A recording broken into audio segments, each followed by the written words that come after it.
మరి నన్నెవరు పట్టించుకోరు, నన్నెవరు అర్థం చేసుకోరు, నన్నెవరు ఆదరించరు, నేనెందుకు బతకాలి, నేను చస్తే పోయిద్ది, నా బతుకంతా ఇంతే తెల్లారుతుంది అని అనుకునే విశ్వాసుల విషయంలో నా ప్రశ్న ఏంటంటే, నీకు మైండ్ ఉందా, పోయిందా? ఎవడో నిన్ను పట్టించుకునేది ఏంది, పట్టించుకోకపోయేది ఏంది, ఏడిచారు. ఎవడున్నా లేకపోయినా, ఎవరున్నా లేకపోయినా నీకు ఆయన ఉన్నాడు కదా.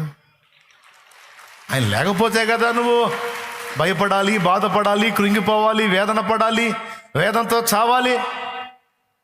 అరే నిన్ను ప్రేమించి నీ కోసం చనిపోయిన వాడు ఉండగా నువ్వెందుకు వేదనలో బతకాలి?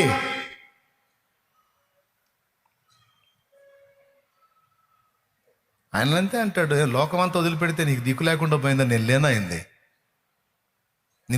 నీ ముఖం మీద నిన్ను తిరస్కరించి వెళ్ళినోళ్ళు నీ పాదాల చెంతకు వచ్చి పడేటట్టు నేను చేస్తాను, నువ్వు ధైర్యంగా ఉండు అంటాడు.